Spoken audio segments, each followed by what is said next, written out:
Hai Moms, Assalamualaikum warahmatullahi wabarakatuh. Selamat sore Moms semuanya. Sebelum kita mengawali live Instagram kita pada kesempatan sore hari ini, saya ingin mengucapkan juga tentunya selamat tahun baru untuk Moms semuanya. Semoga tahun 2023 ini membawa banyak berkat dan tentunya menjadi lebih baik dari tahun-tahun sebelumnya ya. Sore hari ini kembali saya Novita Enji, Editor-in-Chief Mother and Beyond, ingin ngajak Moms nih ngobrol-ngobrol. Kita bahas soal kesehatan mata yuk, karena topik ini menarik sekali. Temanya adalah waspadai masalah tumbuh kembang anak yang disertai gangguan penglihatan.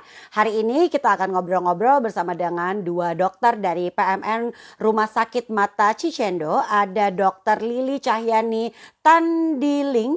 Tandi Liling, mohon maaf, dokter spesialis anak, ketua tim layanan gangguan tumbuh kembang anak disertai gangguan penglihatan PMN Rumah Sakit Mata Cicendo, dan juga tentunya bersama Dokter Sesi Caesarya, SPMK, dokter mata subspesialis pediatrik, oftalmologi dan juga strabismus dari PMN Rumah Sakit Mata Cicendo. Buat Moms yang punya pertanyaan, nanti boleh langsung tanyain aja, tinggalkan pertanyaannya di kolom komentar. Saya akan langsung invite dua dokter yang sudah siap. Ada Dokter Lili, saya invite Dokter Sesi. Sebentar ya Moms ya. Dokter Sesi juga sudah siap bersama kita di sini. Oke. Halo dokter, ini sudah ada Dokter Lili. Apa kabar Dokter Lili? Selamat sore dokter. Halo, selamat sore. Apakah suara saya terdengar? Suaranya terdengar dengan baik, terima kasih. Dan juga sudah Halo, ada Dokter Sesi. Hai Dokter Sesi, apa kabar? baik. Halo, Mbak Novita Enji. Semoga semuanya sehat-sehat. Hari ini kita akan membahas satu tema yang menarik sekali karena ternyata ini berhubungan banget ya. Kita harus waspada masalah kesehatan tumbuh kembang anak yang disertai gangguan penglihatan. Nah, buat moms yang punya pertanyaan nanti silakan tinggalkan pertanyaannya di kolom komen. Nanti akan saya bacakan untuk saya langsung tanyakan kepada Dokter Sesi dan juga Dokter Lili. Pertama-tama aku mau nanya sama Dokter Lili dulu. Dokter Lili, apa sih sebenarnya masalah tumbuh kembang pada anak tentunya yang sering terjadi di Indonesia ini sendiri nih dok? Oke. Sebenarnya kalau kita ngomong soal masalah gangguan tumbuh kembang, jadi kita Mhm. lihat ini dulu ya, terminologinya istilahnya. Jadi orang kan Ya. kadang apa sih tumbuh kembang gitu ya? Mhm. Kayaknya sering banget digaungkan, tapi kayaknya sering ada yang salah persepsi gitu. Ya. Karena sebenarnya kalau kita ngomong masalah tumbuh kembang itu sebenarnya dua hal yang berbeda tapi saling Mhm. berkaitan. Jadi kalau tumbuh itu anaknya kelihatan lebih tinggi, tambah berat badannya nambah gitu ya. Jadi secara kuantitatif dia kelihatan ada yang berubah gitu. Tapi Mhm. kalau Mhm. Mhm. berkembang, jadi si fungsi sel-selnya, organ-organnya itu jadi lebih Ya. complicated, jadi lebih kompleks. Jadi anaknya kelihatan tambah pinter, yang tadinya dia cuma bisa tidur, terus nantinya bisa tengkurap, bisa Mhm. untuk Mhm. paham, respon gitu ya. Jadi Mhm. kalau Mhm. kita mengacu ke si istilah tumbuh kembang, si anaknya selain ada masalah untuk misalnya ternyata seiring dengan pertambahan usia kok nggak tambah tinggi ya gitu, atau Ya. dibilang Ya. beberapa Ya. kan pendek, atau kalau nanti yang udah berlangsungnya lama bisa sampai stunting, yang dibilang yang Mhm. sekarang juga tren ya dok, apa Ya. Ya. Mbak Ayu Stunting. kita ya. Nah, terus Ya. kalau soal masalah gangguan perkembangan, jadi anak-anak yang harusnya misalnya di usia 1 tahun dia terlambat, Mhm. belum bisa gitu ya untuk bicara Mhm. jelas mama, papa, atau Mhm. belum paham gitu ya. Kalau untuk 3 tahun dia belum kelihatan ngerti apa sih yang warna-warna dasar kayak merah, kuning, Mhm. hijau, biru, belum paham tuh. Jadi ada Ya. gangguan untuk kognitifnya. Jadi kalau Mhm. yang paling sering memang sejauh ini sih yang paling sering orang bilang yang speech delay, gangguan komunikasi ya. Ya. Tapi Ya. Ya. memang itu karena mungkin yang orang tua anggap signifikan ya untuk yang Mhm. kelihatan kok Ya. anak saya Ya. belum bisa bicara gitu. Mhm. Mhm. Padahal yang Mhm. paling cepat untuk bisa kelihatan, bisa dideteksi awal gitu, gangguan penglihatan sebenarnya. Sebenarnya ya dok ya, ini Iya, menarik nih untuk karena kita itu bahas ya. cepat sebenarnya bisa Mhm. ketahuan ya orang tua kalau udah datang kita udah lihat kalau ditanya gitu ya. waktu pas umur 4 bulan, Mam, udah bisa senyum nggak? Kalau diajak senyum, diajak bicara gitu ya, Hmm. kayaknya belum ya dok, gitu katanya gitu. Terus oke, Mm-mm. nanti kita tes ya, kita lihat. Oh ternyata memang refleks untuk ke cahayanya aja Nah, ya, nggak ya, ya. ngeblink gitu. Padahal itu lebih Hmm. cepat kan, banding mau nunggu Ya, anaknya udah ya. bisa bicara atau enggak gitu. Oke, iya sih itu yang pertama ya kalau berbicara sendiri kan kita tahu 1 tahun biasanya baru mulai mungkin satu Betul, dua betul, kata, satu suku kata dua satu kata atau satu kata gitu kan ya.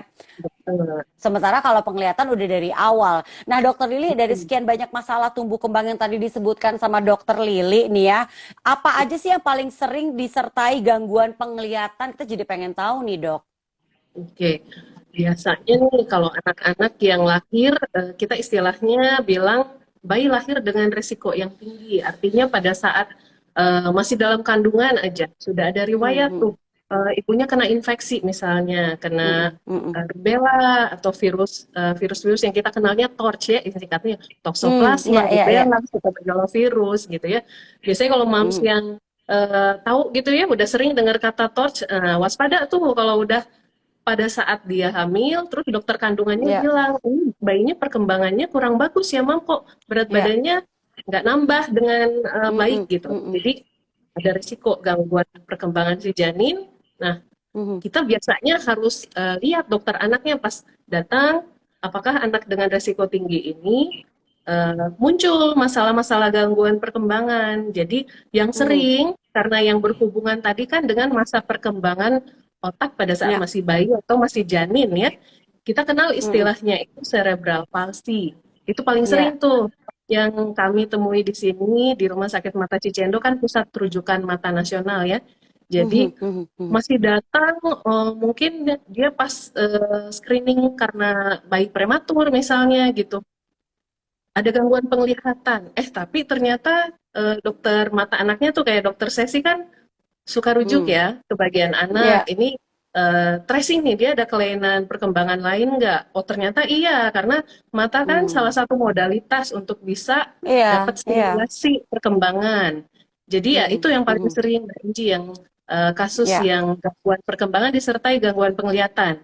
Yang berikutnya itu oke, yang di sindrom rubella kongenital karena biasanya kan ada katarak ya salah satu hmm, tanda klinisnya gitu. Jadi udah ada katarak, gangguan penglihatan, ternyata gangguan perkembangannya juga motoriknya telat, mhm, mhm, mhm, mhm, pendengarannya terganggu. Jadi dua kasus itu tuh paling sering yang kita temui. mhm, Samping oke, itu oke, mungkin retinopathy of premature itu tuh yang biasa anak-anak bayi yang pada saat dia dirawat di ICU harus pakai alat bantu oksigen yang cukup tinggi. mhm. Nah, itu sering gangguan penglihatan, kemudian karena gangguan perkembangan otak, dia juga ada gangguan perkembangan selain di penglihatannya gitu. Oke. Nah, kita ke dokter Sesi nih ya. Dokter Sesi kita ingin tahu juga nih sebenarnya kalau kita tanyakan nih tentang gangguan penglihatan sendiri, apa aja sih Dok gangguan penglihatan yang paling sering terjadi pada anak? Apakah kalau yang kita umum tahu kan mata minus gitu kan ya? Atau mungkin pasti saya yakin ada yang lain lagi nih yang lebih serius. Nah, apa aja nih Dok? Ya, jadi memang yang paling banyak sekarang dibicarakan adalah mata minus, apalagi berhubungan dengan Mm-mm. pandemi ya, anak-anak kemarin Mhm. bermain Ya. gadget seharian. Itu kita sebut kelainan refraksi. Di mana Mhm. kelainan refraksi itu bukan cuma minus aja, ada mata minus atau miopia, kemudian hipermetropia mata plus dan juga astigmatisme. Mhm. Itu memang paling banyak terjadi pada anak. Tapi kelainan lain juga banyak, ada kelainan kongenital tadi yang seperti Mhm. dokter dikatakan, kemudian ada infeksi, inflamasi, alergi, Mhm. Mhm. Mhm. glaukoma juga bisa terjadi pada anak. Mungkin Ah. contohnya yang katarak itu adalah anaknya Mbak Asri Welas ya, salah satu Iya, anak iya, iya, tunggal saya ingat. Iya, betul iya, itu iya, iya, dengan iya. mengalami kelainan mata yang namanya katarak kongenital. Gitu. Kemudian ada Oke, oke. kelainan retina, tumor juga bisa terjadi pada anak dan ada tumor ganas juga yang bisa terjadi Mhm, pada anak mhm, namanya retinoblastoma. Ada juga mhm, jadi matanya itu tidak masalah, tidak ada kelainan gitu. Namun dia ada tadi kelainan tumbuh kembang, kelainan neurologis. Jadi matanya tidak masalah, namun tidak berespon. Itu namanya anorganic visual loss hmm. gitu. Itu jenis-jenisnya. Oke. Hmm.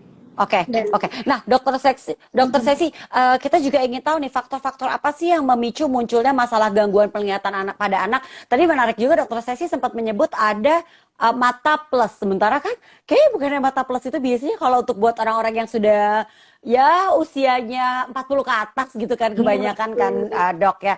Tapi pada anak apa nih penyebabnya? Dan juga tentunya kita ingin tahu apa juga nih yang menyebabkan kayak tadi kan ada beberapa permasalahan yang berkaitan dengan penglihatan anak nih, apakah memang karena gizi kah dok, atau memang bawaan saat ibu hamil, atau faktor genetik nih dok?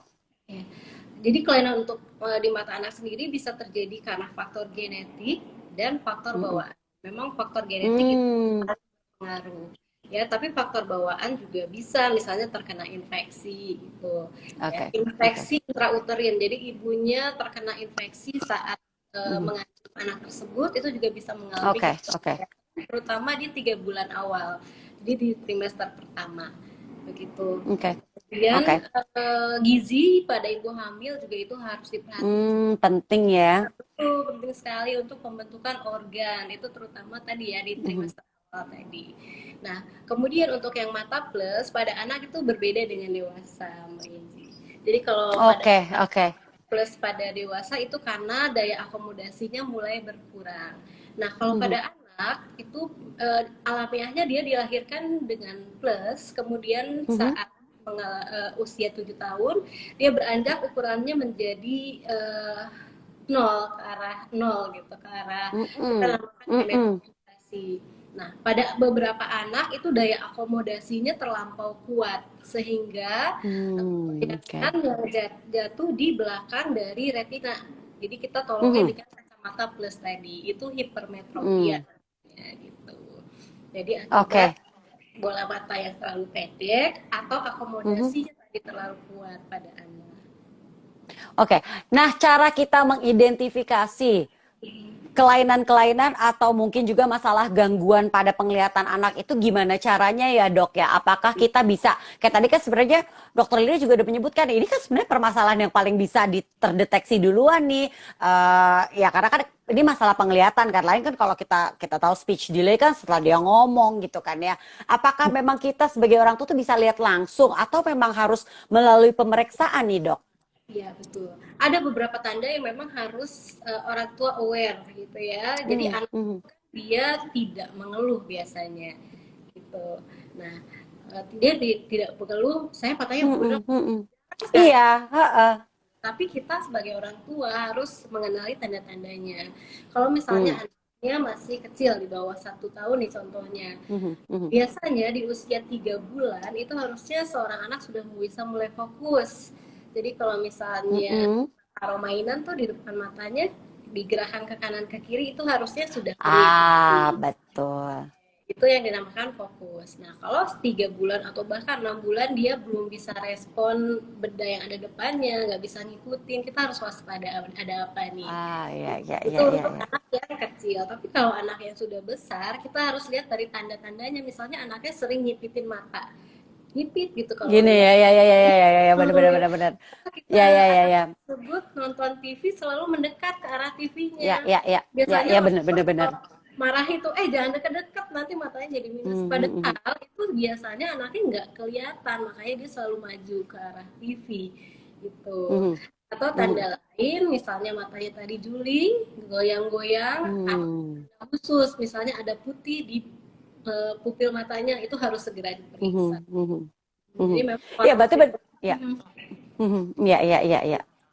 jadi orang tua lah yang memang harus memegang peranan untuk mengenali tanda-tanda gangguan penglihatan pada anak tersebut, Mbak Enzi. Berarti seperti yang tadi disampaikan sama Dokter Lili ya, ini sebenarnya bisa kita deteksi kalau Bang Dek sejak dini ya. Kayak tadi deh sederhana kalau kita naruh masih mainan gitu ke depan anak kita, biasanya dia akan mengikuti gerakannya. Apalagi kan mainan anak-anak tuh berwarna ya. Sementara kalau dia sudah lebih besar tuh kelihatan banget, ya karena kebetulan mata saya minus ya. Jadi saya tahu kalau ngeliat apa-apa tuh mesti memicingkan mata kalau nggak pakai kacamata gitu kan. Nah, Itu tuh sebenarnya udah salah satu tanda-tanda ya di saat betul. mungkin dia melihat sesuatu tapi kayak memicingkan mata gitu ya. Karena kan nyari fokus ya dok ya.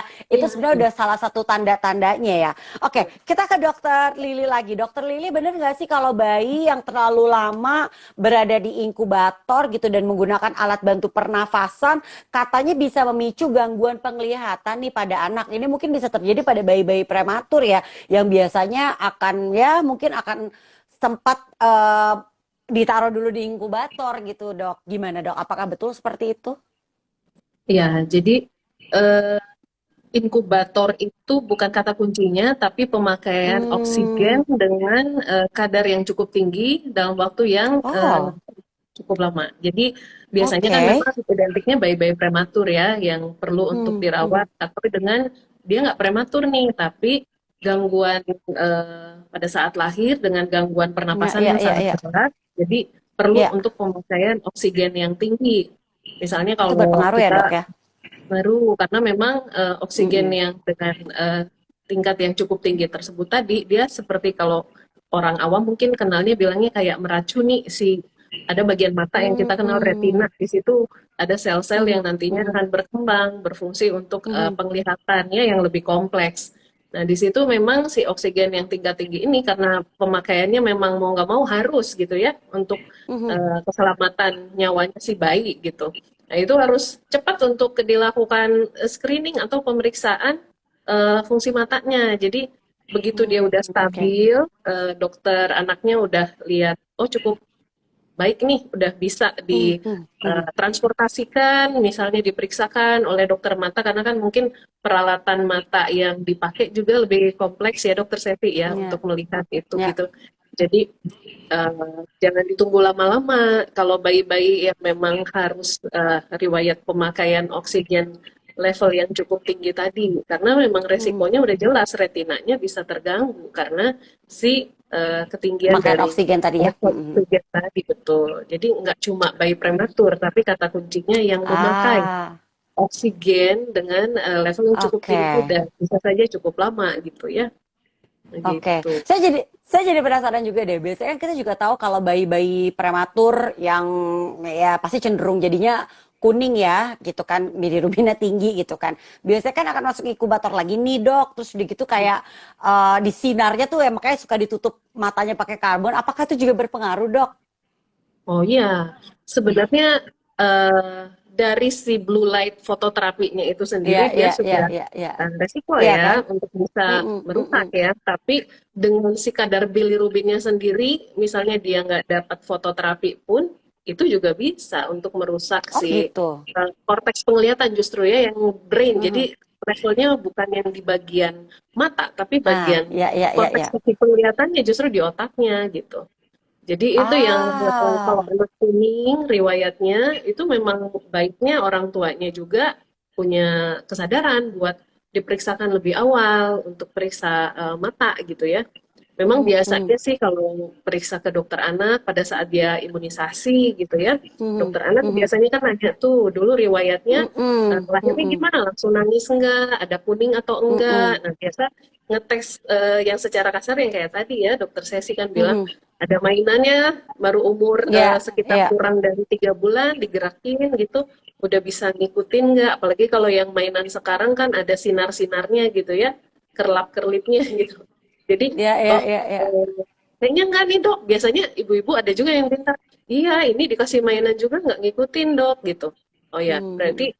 sebelum dia umur 6 bulan juga udah kelihatan ya, ini anak ada resiko Ya, untuk ya, ya, ya, ya. kelihatan. Apalagi ada riwayat kuning tadi, riwayat Oke. pakai oksigen tadi gitu. Ya. Jadi screening awal tuh sebenarnya memang mudah kita lakukan, orang tua bisa lakukan sendiri di rumah ya dengan mainan-mainan yang ada di rumah tuh juga udah bisa dilakukan. Nah, dokter Sesi, benar nggak sih dok katanya anak-anak yang berkebutuhan khusus ini memang lebih sering bermasalah dengan penglihatan lah, dengan penglihatan ya. Kalau iya tuh kenapa ya dok? Ya, jadi anak yang berkebutuhan khusus itu pada umumnya ada gangguan neurologisnya, ya.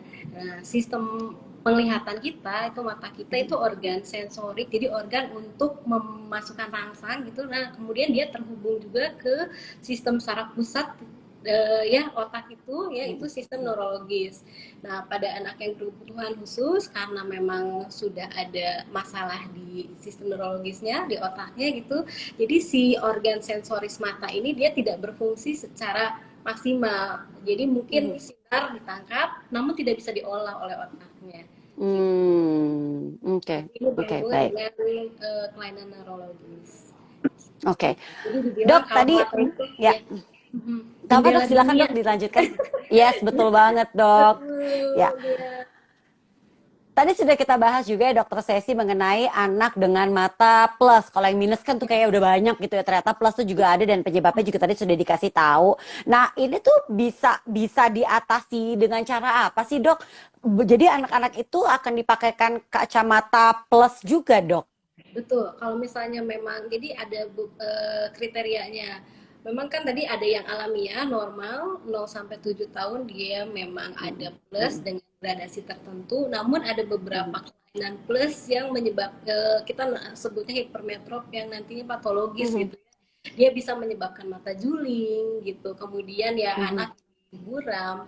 Jadi sedini mungkin terdeteksi dan terdiagnosis dia hipermetropia harus menggunakan kacamata ya harus dipakai gitu karena gini Mbak Eci, kalau anak itu dia kan masih tumbuh dan berkembang nih, jadi mata tuh nggak sama dengan orang dewasa, dia di usia emasnya, di periode emasnya penglihatan, perkembangan penglihatan dia itu memasukkan input sebanyak-banyaknya. Kalau misalnya memang inputnya salah saat masa perkembangan maka ke depannya itu dia akan mengalami gangguan. Kita sebutnya ambliopia gitu. Jadi meskipun kita kasih ukuran berapapun, biasanya ke depannya kalau misalnya dari awalnya sudah salah, dia tidak mungkin maksimal daya lihatnya. Gitu. Oke, oke, Dan oke. periode emasnya itu di bawah 7 tahun untuk anak. Oke, oke. Dok, ke dokter Sesi lagi nih ya, Dok. Kan kalau kita tahu ya pemeriksaan gigi tuh sebaiknya ke dokter gigi setiap 6 bulan sekali gitu ya, Dok ya. Apakah untuk pemeriksaan mata juga seperti itu, Dok? Seberapa rutin sih kita harus memeriksakan kondisi mata kita ya, apalagi ini untuk anak-anak ya, Dok ya. Kan kita tahu kalau ternyata bermasalah ya, ada matanya minus aja gitu ya. Di sekolah kan juga terganggu pelajarannya ya kan.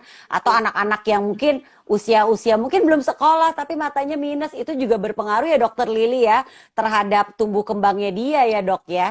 Nah jadi kita tuh harus seberapa sering nih dok ngecek mata nih dok. Oke.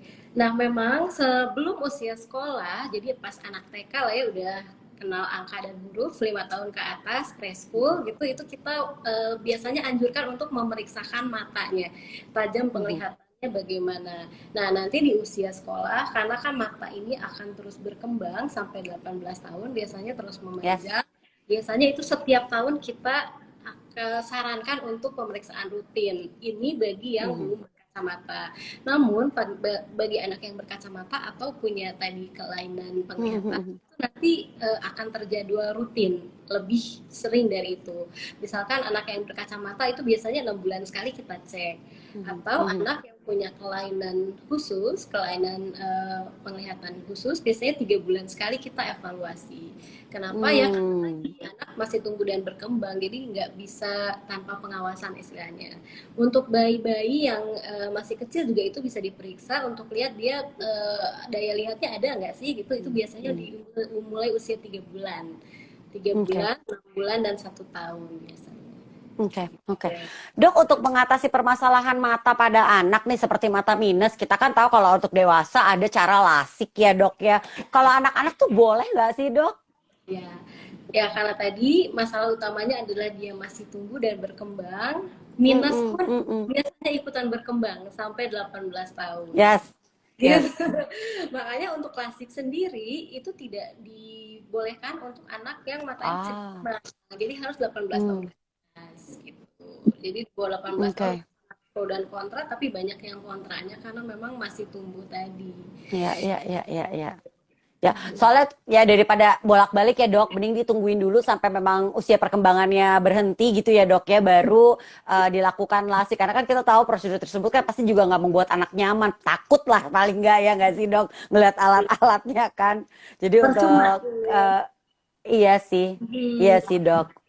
Ya, baik. Ini kita baca pertanyaan yang masuk ya untuk Dokter Lili dan juga Dokter Sesi ya. Ini ada dari Risa_Rahmi. Kalau anak remaja juga baru diketahui nggak bisa lihat sebelah mata usia nggak bisa lihat sebelah mata usia anak 7 tahun baru ketahuan setelah di sekolahnya ada pemeriksaan kesehatan mata. Anaknya bilang nggak bisa lihat sebelah dan akhirnya dibawa ke Cicendo untuk CT scan. Nah, ini juga sering kejadian seperti itu ya, Dok. Ketahuannya tuh pas di sekolah kan suka ada pemeriksaan mata ya. Ya, betul. Ya, mungkin Dokter Lia atau Dokter Sesi silakan. Oh ya, ya itu bagusnya sekarang ya karena anak-anak di usia sekolah dengan sistem yang udah ada di puskesmas ya, yang biasanya mereka kan ada program untuk selain imunisasi, screening untuk gangguan penglihatan salah satunya.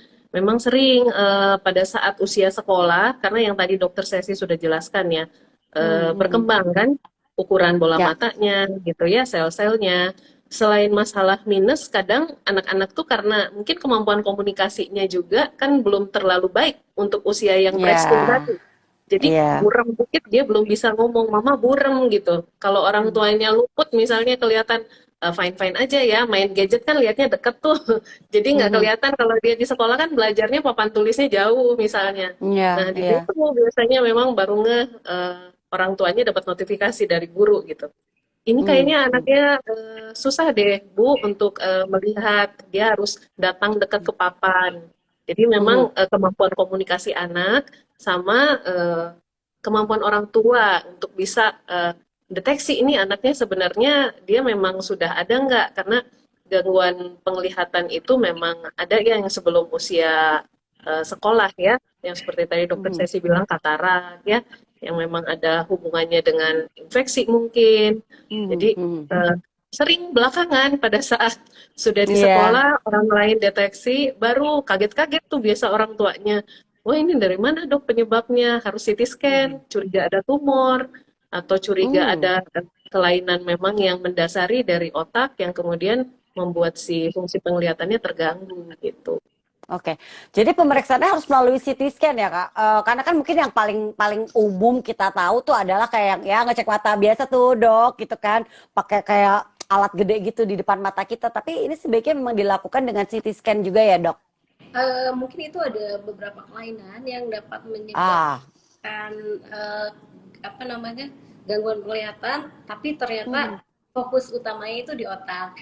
Gitu mhm, mungkin saat terdiagnosis ternyata memang ada sesuatu yang harus digali lebih lanjut, itu baru CT scan. Biasanya tidak rutin sih untuk CT scan ini gitu, hanya pada beberapa kasus tertentu yang biasanya sih tumor atau misalnya infeksi pada saraf optik mhm. gitu. Itu kita harus deteksi sampai sarafnya bagaimana, sampai otaknya bagaimana ya dengan CT scan tadi. Tapi nggak semuanya, nggak rutin juga itu. Oke, Hanya oke, pada kasus oke. tertentu. Mhm. Oke, berikutnya saya akan bacakan pertanyaan dari Dua Mi. Selamat sore dokter, izin bertanya untuk anak yang berkebutuhan khusus, misalnya telah didiagnosa Down syndrome oleh dokter anak, untuk screening penglihatannya sebaiknya setiap berapa bulan ya dok? Oke. Kalau misalnya sudah diperiksa mata atau belum pertanyaannya, kalau misalnya memang belum, itu harus dilakukan pemeriksaan dulu. Pada Down syndrome Hmm. itu ada beberapa gejala yang bisa terjadi pada mata, misalnya matanya nistagmus, ya, bisa juga terjadi katarak dan ada beberapa kelainan di retina juga yang harus dideteksi.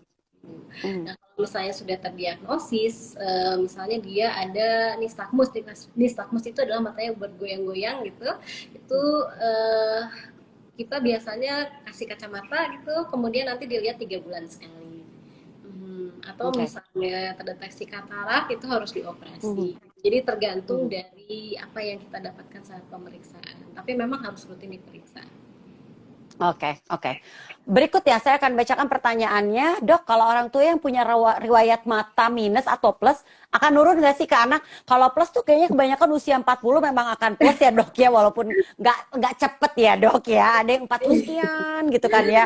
Ada yang mungkin jelang 50 gitu. Tapi kalau plus tuh kebanyakan sih iya ya dok ya. Tapi kalau minus nih dok, apakah orang tua yang punya riwayat mata minus akan diturunkan kepada anak? Ya, betul sekali. Jadi kalau misalnya Ah, iya, ibunya iya, atau iya. ayahnya berkacamata, itu anaknya ada tendensi pakai kacamata 2 kali lipat. Tapi kalau misalnya ayah dan ibu berkacamata, itu lebih tinggi lagi kemungkinan pakai kacamatanya sampai 3 kali lipat gitu. Oke, Jadi oke. intinya adalah diperiksa tadi ya. Mm, Nah, mm, kalau mm, mm, mm, mm. apapun kalau kita menemukan gejala atau sebelum sekolah, minimal 1 kali sebelum sekolah. Syukur kalau Mhm. tidak, tapi kalau ayah ibunya Ya, berkacamata itu harus wajib diperiksa sebelum sekolah. oke. Ya, seperti saya dan suami saya kebetulan berkacamata, jadi anak kami memang kebetulan berkacamata juga Oke, sih. ya, Tapi memang Diterima aja ya. iya, iya, iya. Walaupun beda-beda ya dok ya, ada yang agak kakaknya agak cepat, adiknya baru belakangan ternyata ada minus gitu. Nggak emang nggak dari kecil juga ya, tapi ternyata ya dok ya. dan kita tidak bisa menentukan kapan dia mulai minus, nggak bisa. Nah iya, Ya, jadi memang harus diperiksa intinya. Iya, benar oke, banget. benar. Berikutnya nih sebenarnya untuk dokter Lili ya, gangguan pertumbuhan yang bagaimana sih dok yang nantinya akan mengarah atau ada indikasi dengan gangguan penglihatan? Oke, yang tadi sebenarnya yang paling sering yang seperti saya bilang ya, sebenarnya kan eh, kemampuan perkembangan seorang anak itu kan diatur dari perkembangan otak. Jadi Ya. kalau ada gangguan pada masa perkembangan otaknya, terutama yang masih di dalam kandungan atau di 1 tahun pertama, itu kan masih cepat ya untuk berkembang dengan fungsi yang macam-macamnya tadi. Tiba-tiba ya itu tadi ada infeksi lah, ada kondisi prematur atau ada dia kena perdarahan otak misalnya ya. Mhm, Jadi mhm, mhm. karena area otak yang terkena kebetulan memang kena juga di salah satu korteks penglihatan. Nah, itu tadi yang kayak cerebral palsy atau yang tadi perdarahan otak kan ada anak-anak Mhm. yang mungkin lahir kebetulan di Paraji, nggak lahirnya di tenaga kesehatan yang punya eh, ilmu yang atau kompetensi yang sesuai. Jadi udah langsung dikasih vitamin yang mencegah perdarahan gitu Mhm, ya. Jadi mhm, mhm, lahir tuh kemudian berapa hari kemudian kejang-kejang gitu. mhm, Atau dia punya sindrom bawaan yang seperti tadi ya, Down syndrome itu kan memang sering disertai juga dengan katarak ya, atau yang mhm, tadi mhm. nistagmus.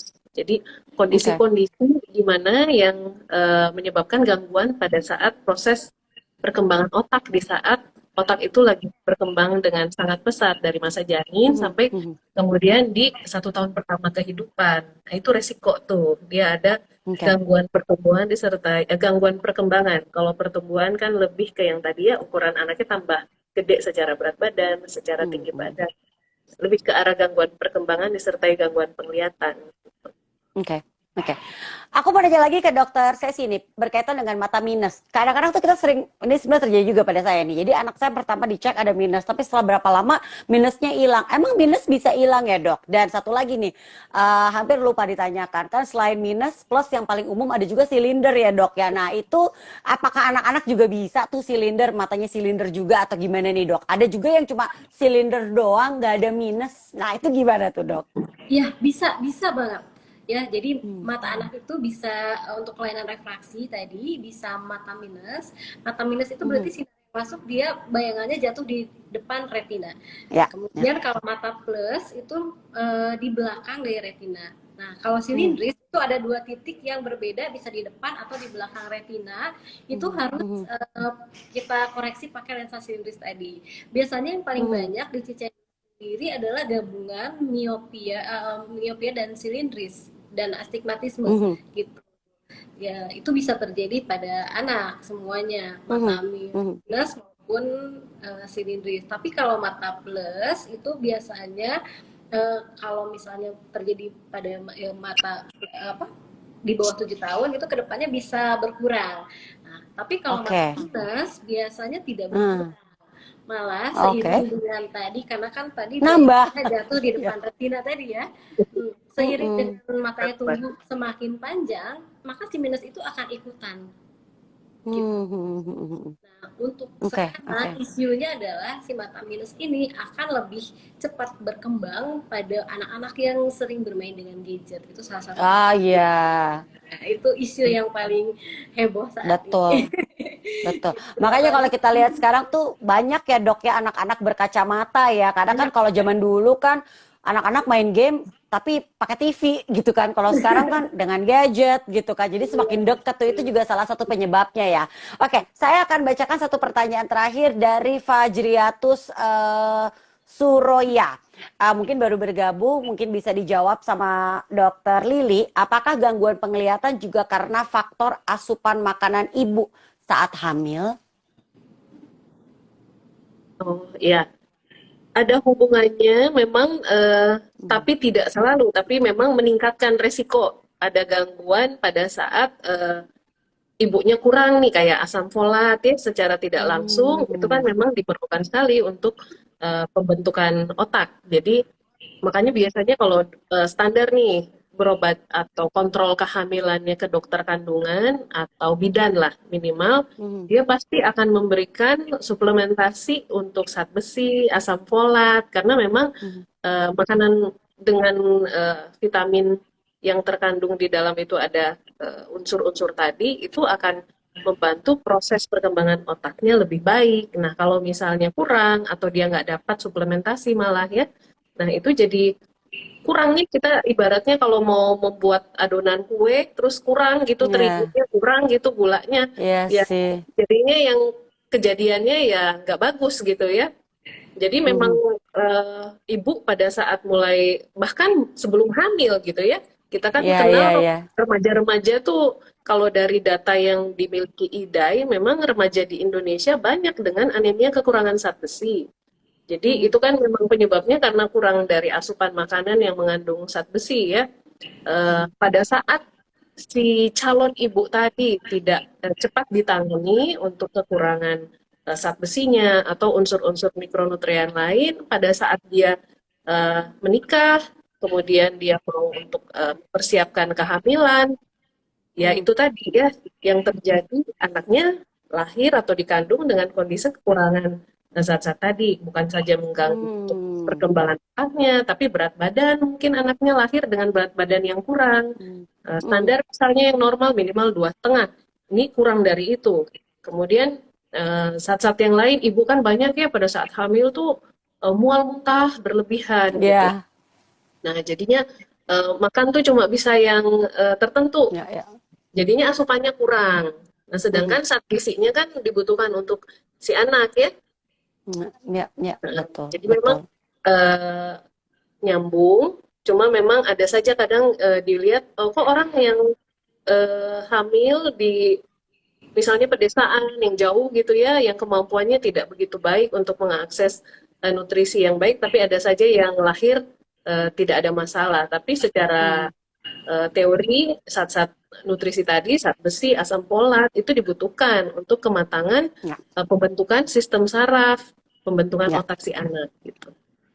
Ya, memang ini satu pembahasan lagi memang penting untuk kita mempersiapkan kehamilan ya kan untuk seorang ibu, calon ibu mempersiapkan kehamilan itu penting sekali karena memang ternyata tuh rentetannya panjang gitu ya dok ya kalau misalnya kayak mulai dari mungkin belum siap, mungkin juga nanti asupan nutrisinya juga nggak bagus jadi memang penting sekali untuk kita perhatikan juga dan salah satunya akan berpengaruh juga pada penglihatan yang tentunya nanti akan ada masalah penglihatan yang bisa dialami oleh bayinya.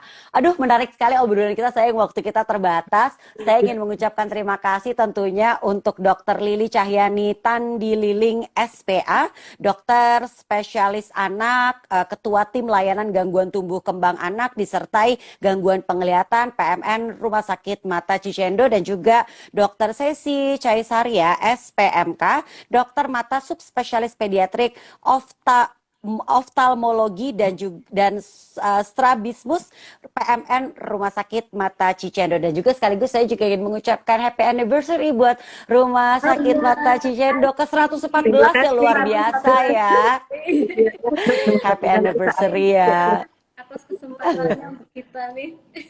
Iya. Terima kasih sudah berbagi di sini. Buat moms yang ketinggalan mungkin tadi obrolannya, mungkin tadi ada beberapa pertanyaan. Bagaimana nih usaha deteksi kelainan refleksi pada anak akibat screen time atau mungkin pada anak tuh gimana kita cara tahunya? Tadi di awal sudah dibahas sama Dokter Lili sebenarnya ya. Nanti bisa diulang lagi videonya untuk kita cari tahu lagi untuk kita bisa mendapatkan jawabannya. Sekali lagi Dokter Lili, Dokter Sesi terima kasih banyak atas waktunya. Salam untuk teman-teman dari Rumah Sakit Cicendo ya. Sehat selalu. Terima kasih. Dan Bye. selalu semuanya. Bye. Ya. Dan tentunya terima kasih buat mom semuanya yang sudah menyaksikan live Instagram kita pada kesempatan sore hari ini. Sekali lagi buat moms yang mungkin tertinggal tadi obrolannya, bisa nanti diulang videonya dan juga tentunya bisa membaca artikel-artikelnya yang akan ada juga tentunya di website Mother and Beyond. Saya Novita Angie, Editor in Chief Mother and Beyond mengucapkan terima kasih. Sampai jumpa dan sehat selalu. Bye moms.